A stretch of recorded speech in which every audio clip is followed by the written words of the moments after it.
right now, and you asked them those questions, your life would explode in leaps and bounds. We couldn't even guess where you could go.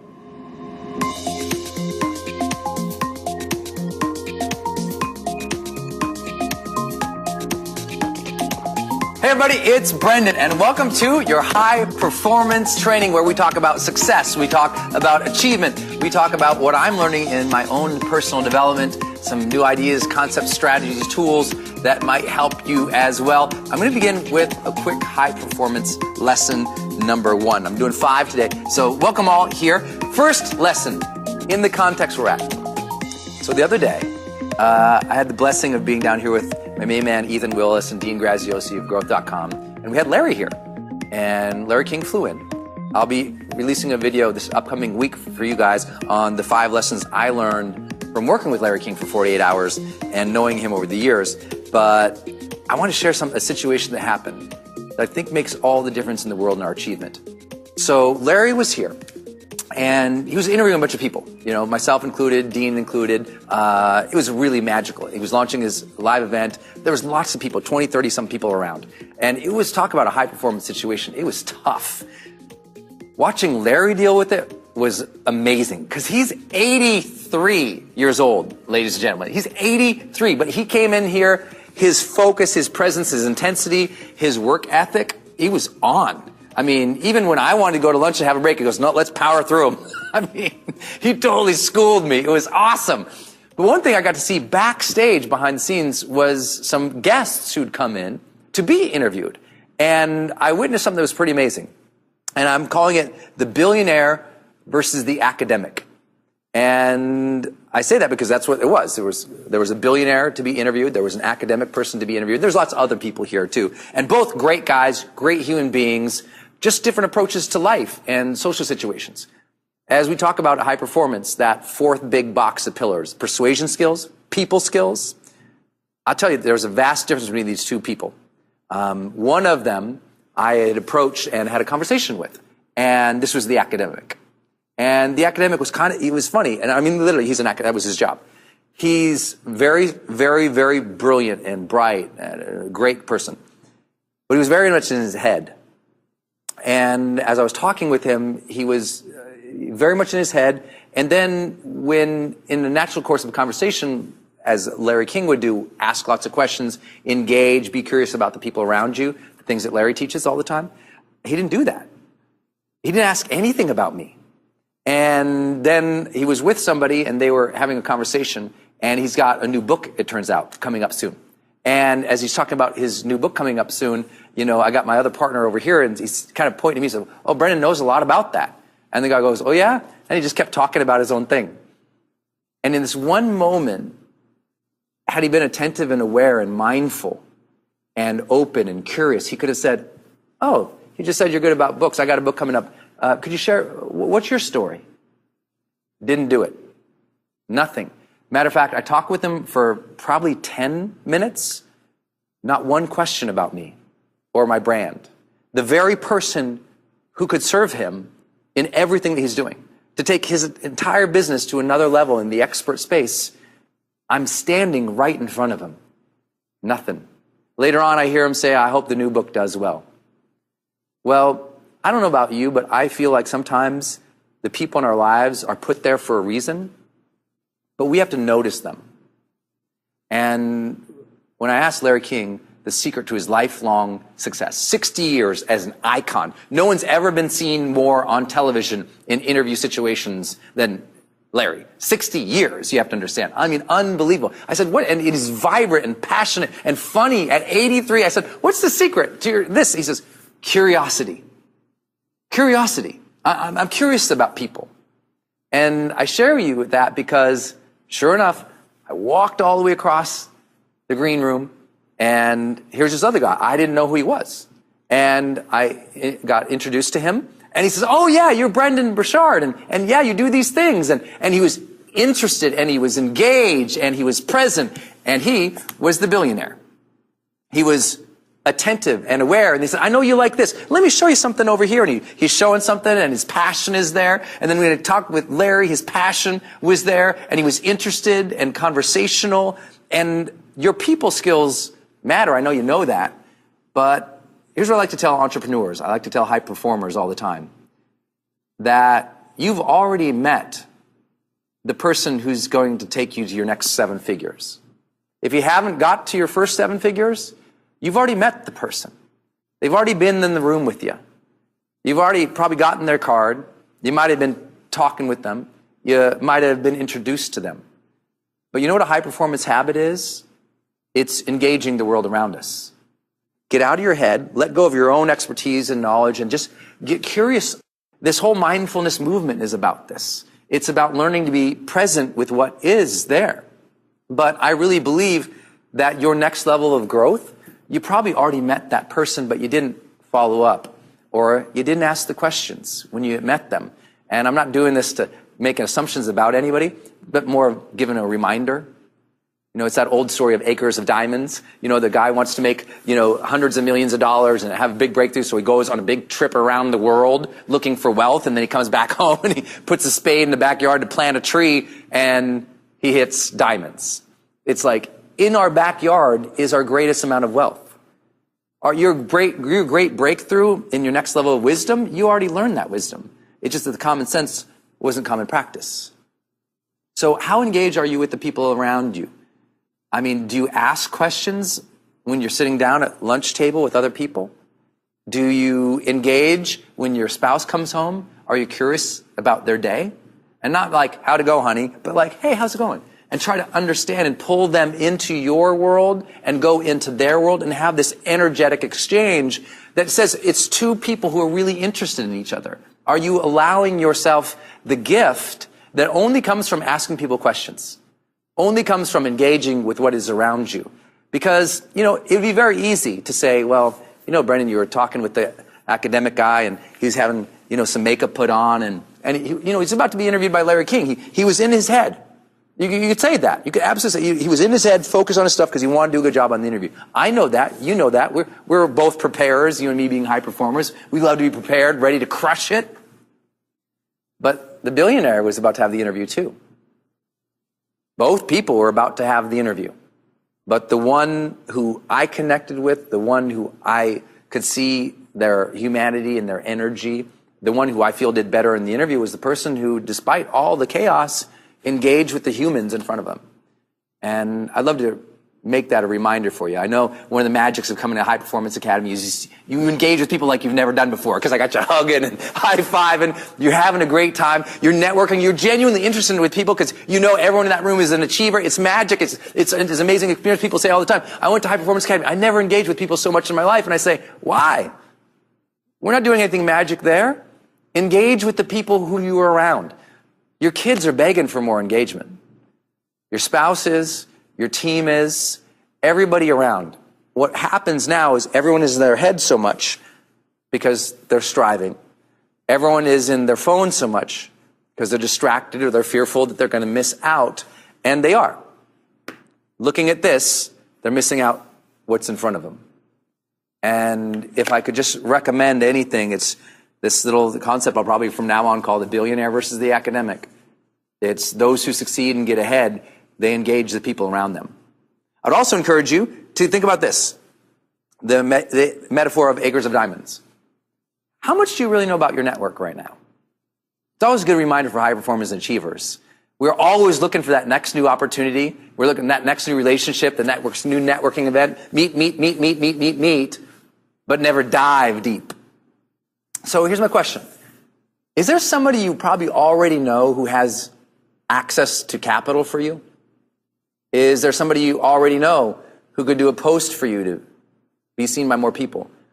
Is there somebody already in your life who's asked you to let them help you more, but you haven't heard it? That happens when we get busy. I'm guilty of it too, just like, I'm always sharing with you in my real life and what I struggle with and what's a challenge for me too.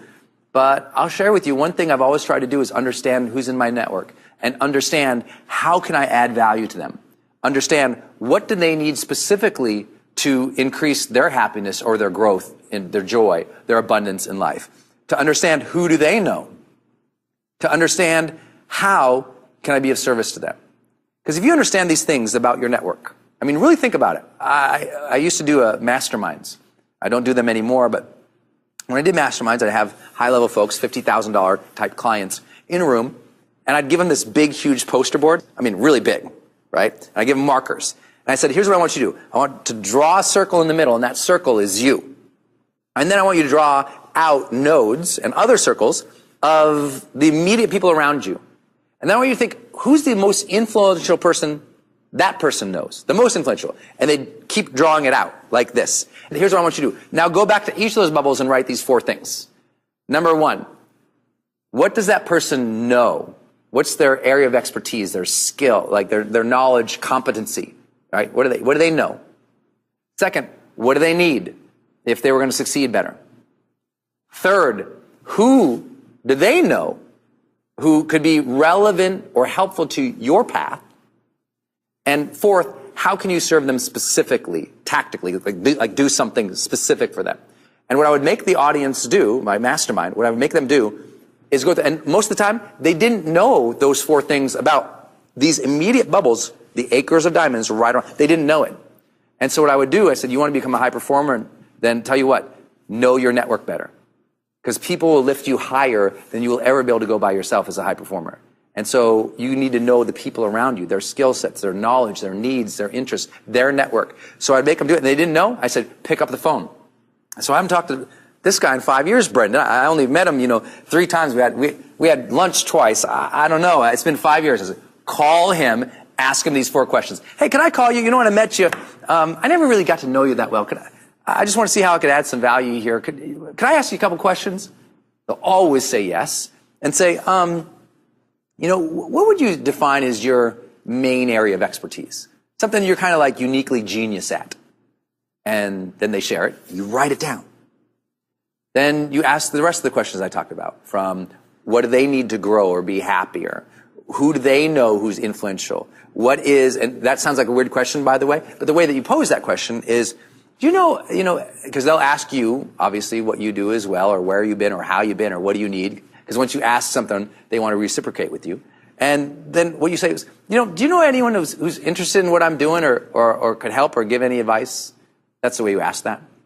And then you ask them, what can I do for you? I mean, what do you need right now in the next couple of months that's coming up that maybe I don't know if I can help specifically, but maybe I can connect to somebody or something. Just what's hot for you right now?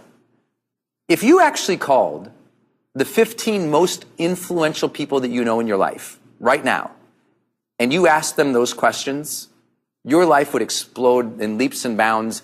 We couldn't even guess. We couldn't even guess where you could go. But common sense, not always common practice. We know we have influential people around us, but we're so busy. And I often say, what are you so busy doing? If you don't have the time for the influential people in your life, you need more time to prioritize. Because sometimes, as you hear me say in High Performance Academy, sometimes our busy work isn't our life's work. And if we're ever going to achieve our life's work, we need to be the billionaire, not the academic. We need to see who's in front of us. We need to bring them value. We need to learn. And it's only through that process can we ever get ahead.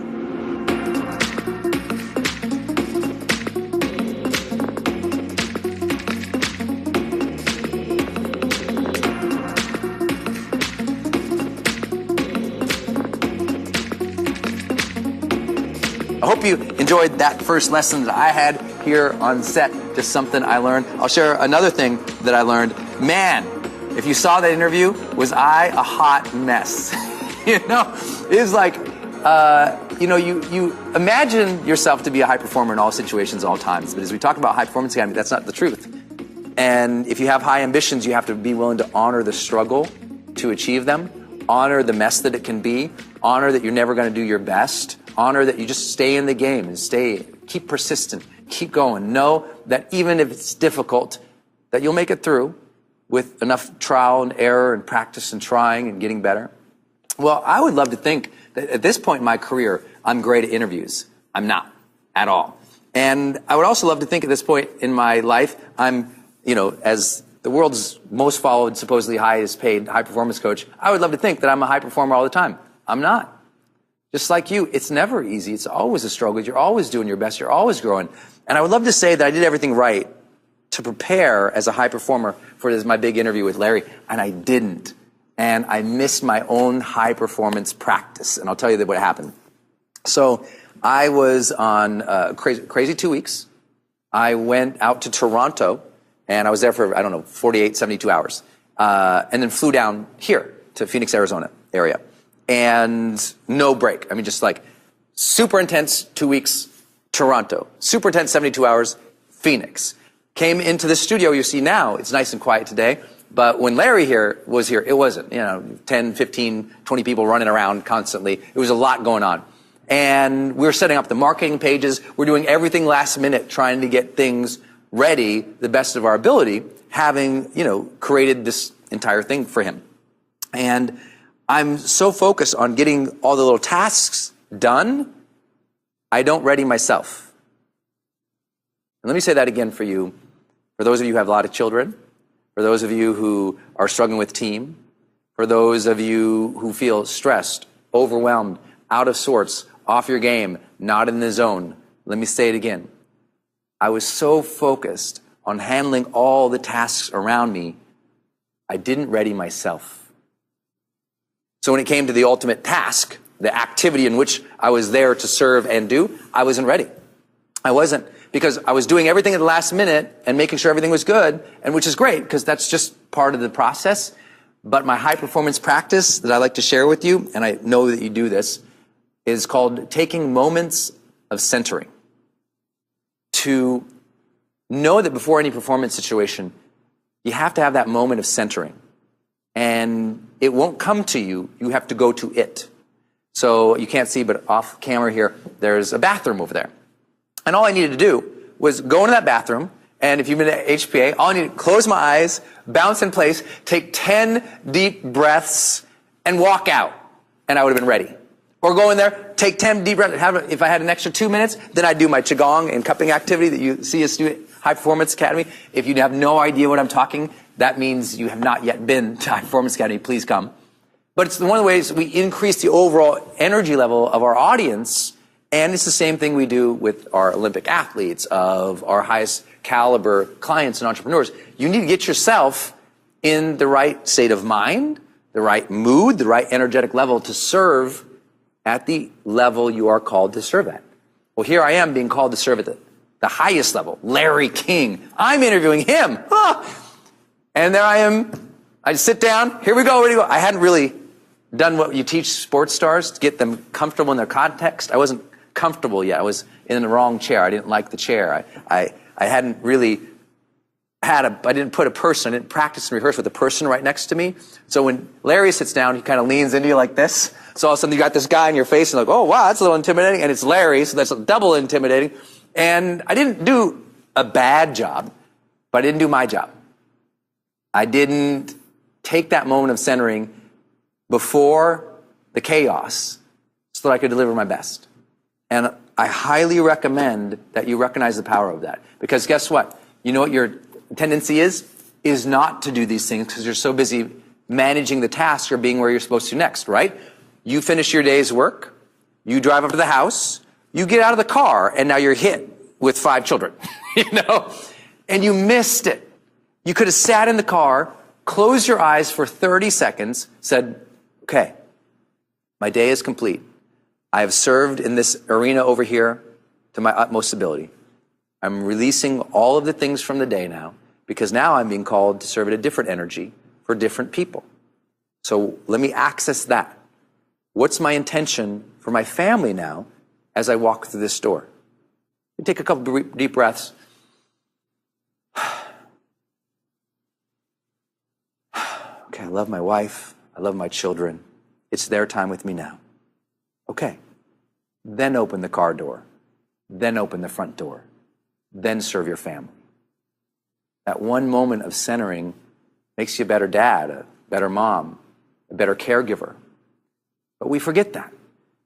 And I think one of the lessons I teach at High Performance Academy, they get glazed over a little too much because there's so much energy and there's so many big ideas. Sometimes the little ideas that people miss. And as I try to teach so often, You need those transition moments between major activities. It's necessary. It doesn't matter how good you are. I know you're world class. You still need the transition moment. Okay? So you see a pro tennis star. They just served they just, had a big volley, served that point, got it. They go back to the line. They often will close their eyes if it's a big point.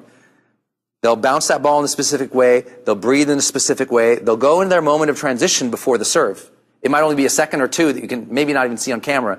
But a world-class athlete, they know what that transition moment is for themselves, and they're consistent at giving themselves that. We, as entrepreneurs, everyday people, we forget to do that. But it's necessary. If I finish writing emails, as an example, I'm going to do my emails, and then I'm supposed to create a webinar, right? Something creative energy. I finish that email, you know what I do? I get up, I bounce in place, take 10 deep breaths, I go go downstairs, get a glass of water, come right back up, kind of shake it off a little bit, open it up. Okay, now close my eyes. I'm going to create. Okay, what am I creating? What's the intention? What am I supposed to focus on right now? Okay, got it. And then I go. It's a minute or two of transition between email and a webinar. But it makes it better. You need these moments of transition. And I know you probably don't need to hear this from me, but sometimes we forget. Common sense is not always common practice. You need to create moments of sanity and centering in your life. And you got to find them. And it can't be something like, I'm going on vacation. Like, I'm going on vacation right now, but the vacation can't be the savior. Right? I'm excited. I need it. I want it. I love it.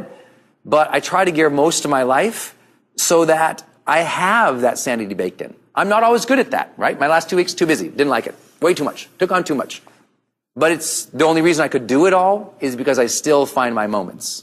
I still find my 20 minutes at least minimum to meditate a day. I still find my time every other day to work out. I still find my time to practice what I preach as much as I can. But I share this all with you to share I'm also human. Man, I wish I'd taken that 30 seconds in the bathroom, bouncing up and down. No jokes. But I wish I had done that before I came out, because then when it was all of a sudden, I'm in Larry, I was like, my mind wasn't ready. I wasn't in that moment yet. It took me 20 minutes to catch up to myself. Does that make sense? So these are high performance pressure situations. You're on an interview. You're meeting your hero. You're talking with somebody backstage. You're walking into their house to see the kids and the family. Take the moment of centering. You'll be so happy that you did.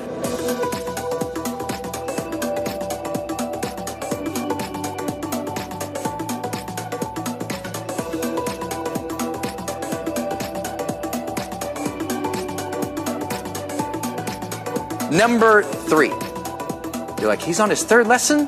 What were the first 2? The first one, the billionaire versus the academic. Be curious and mindful to the things around you and realize your next level of breakthrough is probably in the network you already have. Number 2, take moments of centering. Transition time between things. My number 3 is don't fail to bring the energy now. Don't fail. When you are called to serve, you don't get to warm up. See, what I learned with Larry, when I thought about it that night, I wasn't disappointed, but I knew I could do better.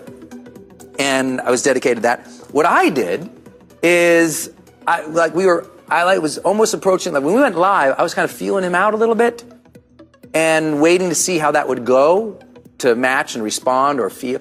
I should have done what I teach you at High Performance Academy. Bring the joy. Immediately engage. And I got that coaching from my main man, Dean Graziosi. Him and Ethan Willis, we started growth.com.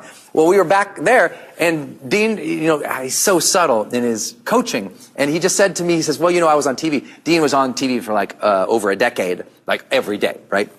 So he says, what I learned doing TV is people don't watch it for very long. So as soon as it starts, boom, I'm full. I'm on. And I was like, I know that. But sometimes you get in your head. But as soon as he said that, I was like, it's like when I usually do my videos, right? Especially, let's say a video I'm teaching, a sales video, or even this session here that we did. Boom, I hit you full energy. I'm not warming up. When you're called to serve, show up, right? When there's, when the kid's screaming in the house, You don't go over there and get yourself warmed up, right? It's like, go, respond, be there in full in the level of energy needed to serve in that moment, right? It's very important. You don't